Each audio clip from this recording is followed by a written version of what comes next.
Hello students, now I will explain you the science of class 7, lesson 8, page number 74. Now here, though rains provide us happiness but they often create problems. यद्यपि जब बारिश आती है तो हमें खुशी बहुत मिलती है, हमारे खेतों को सिंचाई हो जाती है, बहुत सारे जीव खुश भी हो जाते हैं क्योंकि उन्हें पानी की भी ज़रूरत पड़ती है। लेकिन कभी कभी जब ज़्यादा बारिश हो जाती है तो हमारे लिए समस्याएं भी खड़ी हो जाती हैं।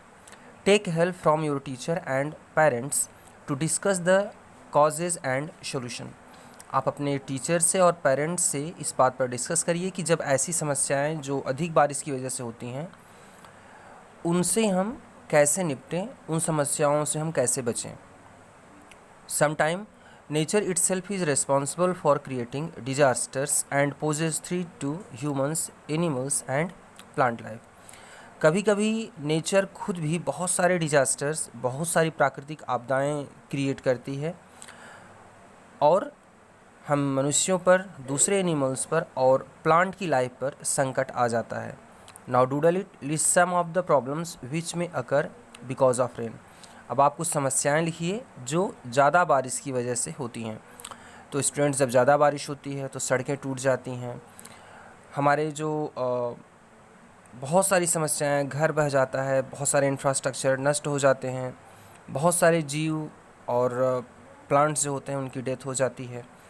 तो इस तरीके से हमें बहुत सारे नुकसान होते हैं। Let us go to know about two such conditions, that is thunder storm and cyclone. अब हम ऐसी ही दो कंडीशंस के बारे में चर्चा करेंगे जिसमें ज़्यादा बारिश होती है और हमें नुकसान भी होता है, और ये होती हैं थंडर स्टॉर्म और cyclone. Thunder storm and cyclone, it is the heading now. In tropical areas which are hot and humid, thunderstorms are more likely to develop. For example, India.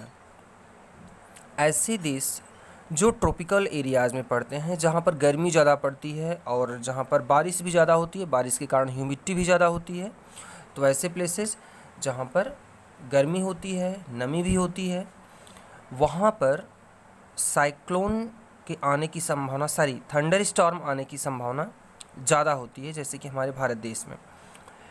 Strong upward rising wind are generated due to high temperature.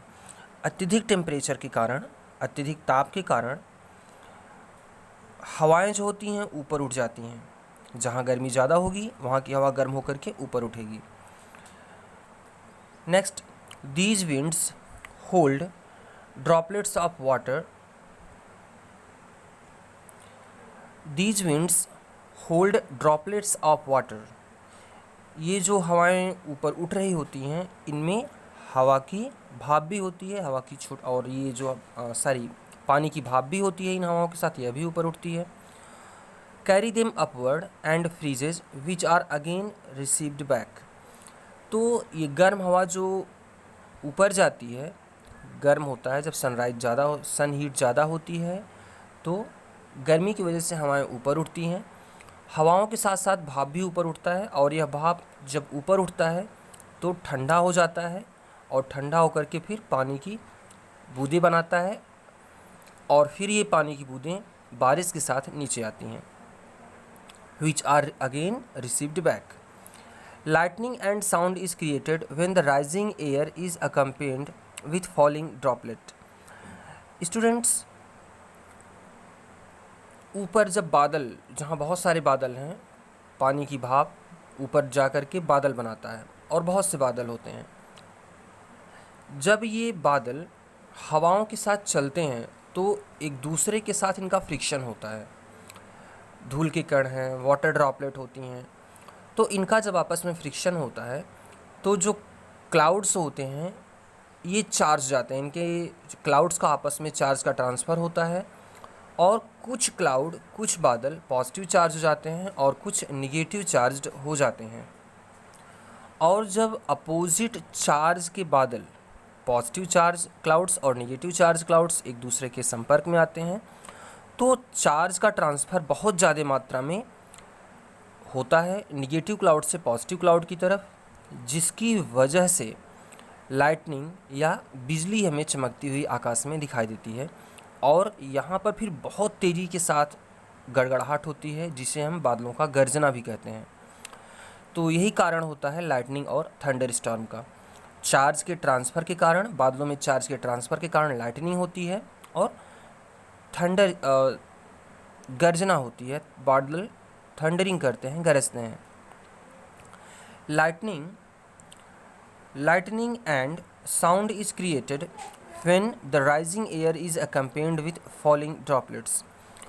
तो इस तरीके से ऊपर उड़ती हुई हवा और नीचे गिरती हुई जब ड्रॉपलेट्स एक दूसरे के संपर्क में आती हैं तो लाइटनिंग और थंडर स्टॉर्म होता है, थंडर होता है। This phenomena is called thunder storm. इस प्रोसेस को ही हम थंडर स्टॉर्म कहते हैं। मतलब जब बहुत तेज़ी से बिजली चमकती है, बारिश होती है, हवाएं चल रही होती हैं बहुत तेज़ी से, ऐसी कंडीशन आप लोगों ने देखा होगा स्टूडेंट्स कि बादल बहुत तेज़ चमक रहे हैं, बादलों में बहुत गड़गड़ाहट हो रही है, खूब तेज़ हवाएं भी चल रही हैं और बारिश भी हो रही है। You will get to know more about lightning in higher classes.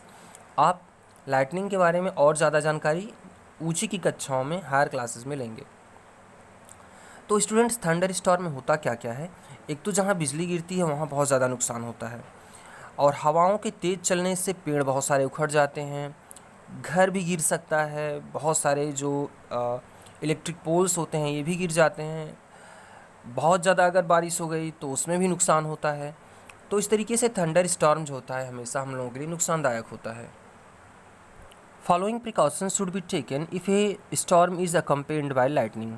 अगर ऐसे थंडर स्टॉर्म आ रहे हों जहाँ पर बारिश भी हो रही हो, लाइटनिंग बिजली भी चमक रही हो, तूफ़ान भी हो, तो हमें कुछ सावधानियाँ बरतनी चाहिए जो नीचे लिखी गई हैं। You should not lie on the ground. ज़मीन के ऊपर हमें लेटना नहीं चाहिए। Never take shelter under an isolate tree. अगर कहीं पर कोई अकेला पेड़ है तो उसके नीचे भी हमें नहीं जाना चाहिए। If you are in a forest take shelter under a small tree. अगर आप जंगल में हैं तो किसी छोटे पेड़ के नीचे अपने आप को छुपा लीजिए। Do not use an umbrella with a metallic and. आप ऐसा छाता न यूज करें जिसमें लोहे की रॉड लगी हुई हो। Do not sit near a window. आप खिड़की के पास ना बैठें। Place like open garages, storage shed, metal shed are not safe to take shelter. ऐसी कोई भी जगह जहाँ पर मेटेलिक शेड पड़ा हो, टीन का शेड पड़ा हो, या जहाँ पर मेटेलिक चीज़ें हों, हमें वहाँ पर नहीं रहना चाहिए। ये चीज़ें सेफ़ नहीं होती हैं, यहाँ पर लाइटनिंग या बिजली गिर सकती है। एक car or a bus is safe place to take shelter. लेकिन एक कार और एक बस अगर है तो वहाँ हम शरण ले सकते हैं। If you are in water से in pool get out and go inside. अगर आप किसी तालाब में हैं तो आप तुरंत तालाब से बाहर निकल जाइए और घर के अंदर हम लोग चले जाएं। नेक्स्ट रीडिंग है how a thunder storm become cyclone. Thunder storm cyclone का रूप कैसे ले लेता है? तो साइक्लोन स्टूडेंट्स ऐसी जगहों पर आते हैं जो समुद्र के किनारे होते हैं। ऐसी जगहों पर साइक्लोन आने के चांसेस बहुत ज़्यादा होते हैं। When water changes from liquid to vapour state it requires heating. पानी का लिक्विड से वेपर स्टेज में जाने के लिए हीट की ज़रूरत पड़ती है, गर्मी की ज़रूरत पड़ती है। What happens when vapour condenses into liquid. क्या होता है जब भाप पानी की बूंदों में बदलती है? Does it give back heat. क्या यहाँ से हीट फिर से बाहर निकलती है? Try to recall any such situation. आप ऐसी किसी सिचुएशन की याद करने की कोशिश कीजिए। हाँ स्टूडेंट्स, भाप जब ठंडी होगी तब वह वाटर की ड्रॉपलेट बनती है। Now next is structure of A cyclone. Cyclone का स्ट्रक्चर कैसे होता है? A large cyclone is approximately 10 to 15 kilometre high. Cyclone की जो ऊंचाई होती है 10 से 15 किलोमीटर ऊंचाई पर होते हैं जो बड़े साइक्लोन होते हैं। It is aggressively rotating mass of air in atmosphere. और इसमें जो एयर होती है साइक्लोन के अंदर की वो बहुत तेज़ी से घूम रही होती है। The centre of cyclone is called the I of storm which is usually काम। और जो बीच का भाग होता है स्टूडेंट्स, ये देखिए, यहाँ बीच का हिस्सा ये शांत रहता है, यहाँ पर हवाएं तेज़ नहीं चल रही होती हैं, इसको बोलते हैं आई ऑफ साइक्लोन। और जो किनारे होती हैं हवाएं, ये बहुत तेज़ी से घूम रही होती हैं। The diameter of the eye can ranges from 10 to 30 kilometre. Eye तो छोटा होता है लेकिन ये साइक्लोन की एरिया बड़ी होती है। This region is cloudless along with light wind. Eye में बादल नहीं होते। जो आई वाला पोर्शन होता है साइक्लोन का, ये शांत होता है, यहाँ पर बादल नहीं होते हैं, हवाएं भी धीमे चल रही होती हैं। A cloudy region surrounds this clear eye which is about 150 kilometre. A cloudy region मतलब आँख के जो आई पोर्शन होता है साइक्लोन का, इसके चारों तरफ की बादल होते हैं, हवाएं बहुत तेज़ चल रही होती हैं, और इसका जो डायमीटर होता है वह साइक्लोन का वह 150 किलोमीटर मैक्सिमम जो बहुत ज़्यादा होता है।